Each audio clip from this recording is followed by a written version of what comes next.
Bismillahirrahmanirrahim. Assalamualaikum warahmatullahi wabarakatuh. Alhamdulillahi rabbil alamin. Wa bihi nasta'inu ala umuri dunya waddin. Asyhadu an la ilaha illallah wa asyhadu anna Muhammadan abduhu wa rasuluh. Allahumma salli wa sallim ala sayyidina wa maulana Muhammadin wa ala alihi wa ashabihi ajma'in. Rabbi shrah li sadri wa yassir li amri wahlul 'uqdatam min lisani yafqahu qawli. Shadaqallahul 'azim. Amma ba'du. Bapak Ibu hadirin, saudara-saudaraku dimanapun Anda berada, alhamdulillah dalam kesempatan sore hari ini kita masih diperkenankan Allah bertemu dan bermuajah. Semoga apa yang akan kami sampaikan menjadikan satu tambah ilmu yang bermanfaat baik terhadap diri kita maupun terhadap seluruh umat manusia. Amin ya rabbal alamin. Untuk sore kali ini kita akan membahas pertanyaan dari pemirsa terkait masalah hukum karma. Di dalam Islam itu apakah ada yang dimaksud dengan hukum karma? Bapak Ibu, kalau yang dimaksud hukum karma dalam Islam, Anda yang berbuat si A kemudian si B yang menerima hukuman, atau andai kata yang berbuat itu bapak kemudian anak yang menerima, yang dimaksud hukum karma seperti ini dalam Islam tidak ada. Tetapi kalau yang dimaksud hukum karma, si A melakukan dan hukumannya terhadap si A, maka ini berlaku.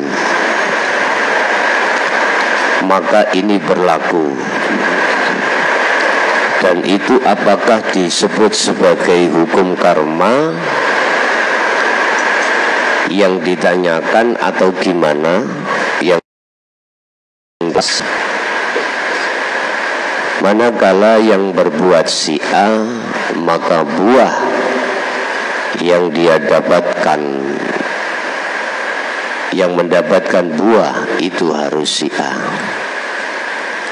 Dan ini diterangkan di dalam surah Al-Isra, surat yang ke-17 ayat yang ke-7. Allah berfirman, in ahsantum li anfusikum wa in asatum falaha. Apabila di antara kamu yang berbuat bagus, jika kau yang berbuat kebaikan, berarti kamu berbuat baik untuk dirimu sendiri. Dan jika kau berbuat jahat, maka kerugian kejahatan itu untuk dirimu sendiri. Ini bagaimana maksudnya? Bapak Ibu hadirin rahimakumullah.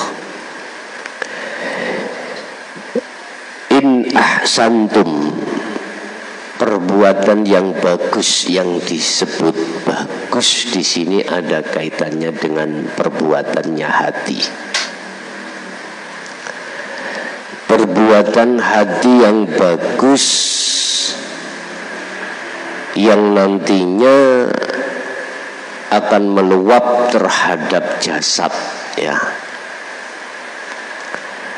Tatkala dia melakukan bagus, artinya hati menghadap terhadap Allah benar-benar di segala hal aspek apapun, atau asyhadu itu bisa sampai pada illallah, maka buah daripada kebagusan dia sendiri yang menuai. Dia sendiri yang menuai. Jasad pun juga begitu. Tatkala jasad ini berbuat bagus, yang menuai adalah yang bersangkutan. Dari sisi manfaatnya kembali kepada yang bersangkutan. Begitu juga dengan perbuatan asa'tum falaha wa in asa'tum falaha. Perbuatan yang jelek di mata Allah hati ini, itu juga akan kembali kepada diri yang berbuat. Yang dimaksud perbuatan jelek di sini Bapak Ibu, asyhadu itu berhenti pada la ilaha. Artinya asyhadu menghadapnya satu hati, menghadapnya satu jiwa, menghadapnya satu ruh, itu terhadap selain Allah di segala aspek apapun. Ini yang dimaksud asa'tum, perbuatan-perbuatan jelek di mata Allah.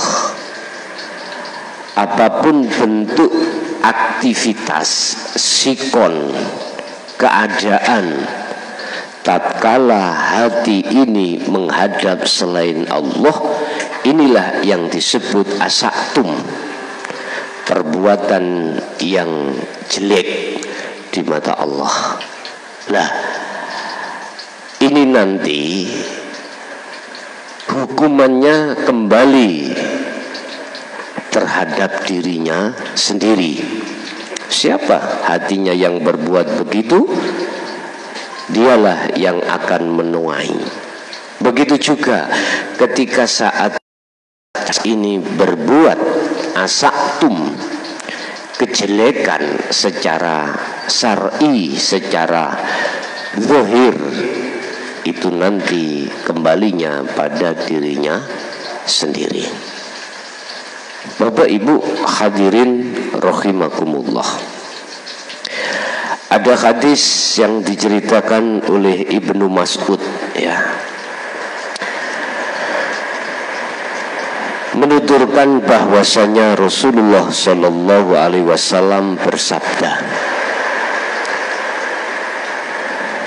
hendaklah kalian senantiasa berlaku jujur. Ini berarti perbuatan yang bagus, karena sesungguhnya kejujuran akan mengantarkan pada kebaikan, dan sesungguhnya kebaikan akan mengantarkan pada surga. Ini perbuatan hasan, perbuatan bagus. Nah, perbuatan bagus yang dimaksud di sini adalah perbuatan hati secara hakikat, perbuatan jasad secara syariah. Tadi di depan perbuatan bagus dan jelek secara hakikat sudah saya jelaskan, yaitu perbuatannya hati, perbuatannya ruh. Tatkala hati berbuat jujur, itu akan menghantarkan, kejujuran akan menghantarkan satu kebaikan. Artinya asyhadu menghadapnya hati itu hanya pada illallah. Asyhadu sampai pada illallah. Asyhadu alla ilaha illallah. Tidak berhenti asyhadu alla ilaha, tidak. Dia asyhadu sampai ke illallah. Artinya hati tidak menghadap terhadap makhluk berbentuk sikon apapun, tapi hati sampai pada hidup yang meliputi segala sikon. Lah, inilah yang dimaksud perbuatan yang jujur akan menghantarkan dirimu kebaikan, dan perbuatan kebaikan ini akan menghantarkan kau dalam surga. Artinya, tatkala hatimu berlaku tajalli, tidak takhalli ya, berlaku hakikat menuju makrifat hati bukan jasad, maka di situ kau akan menemukan surga. Karena hatimu bertemu Allah, tidak bertemu selain daripada Allah. Itu satu. Yang kedua,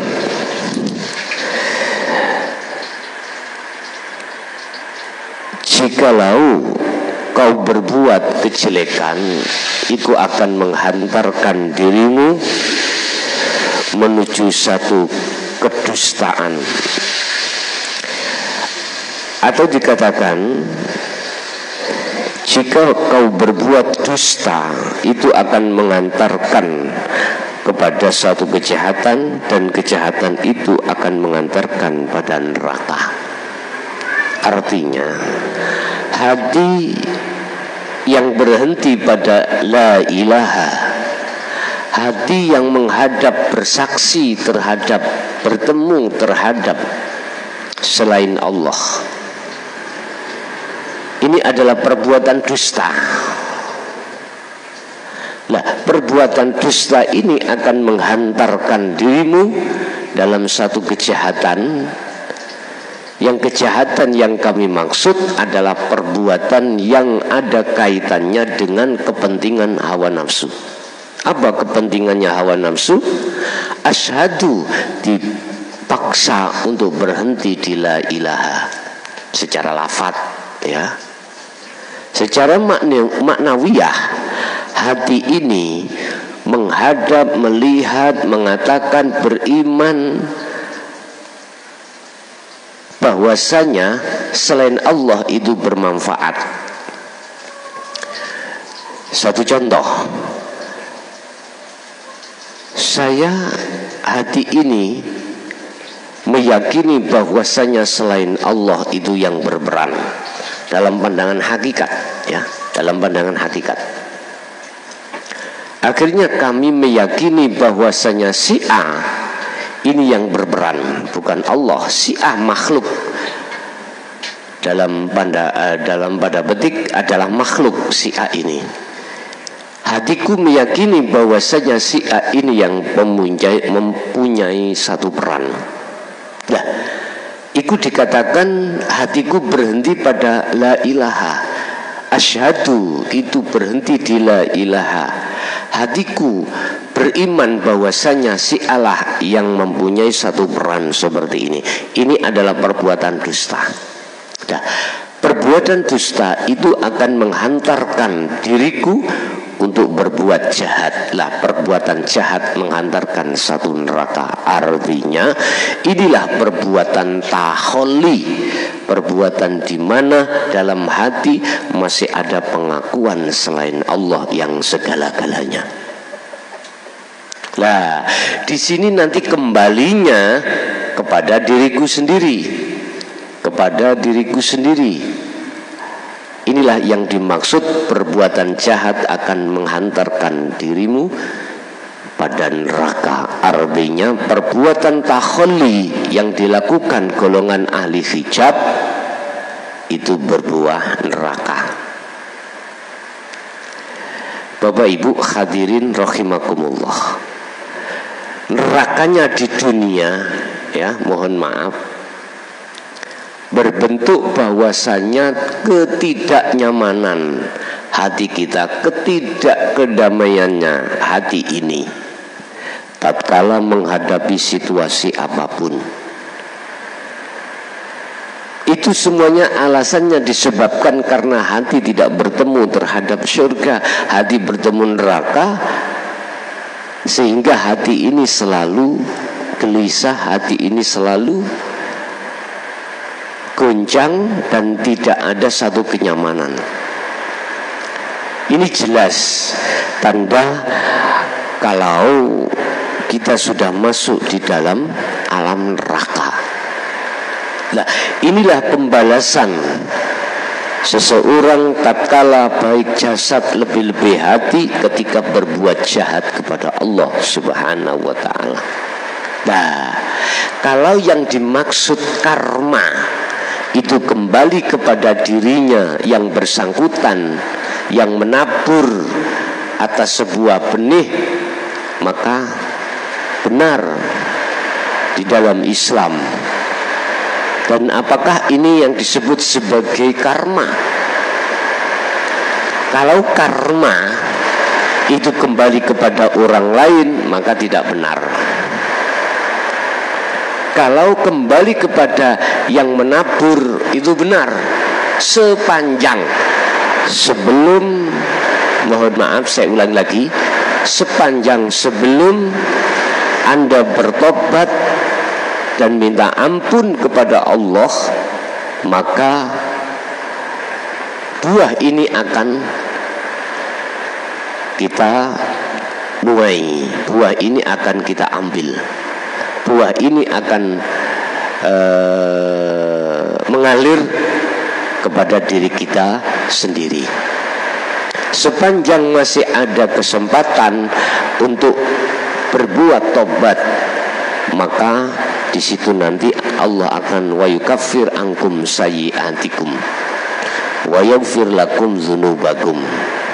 Allah akan menghapus kesalahanmu. Tetapi tatkala kesempatan ini sudah habis, maka kitalah yang akan menerima, memetik buah dari satu benih yang kita tanam.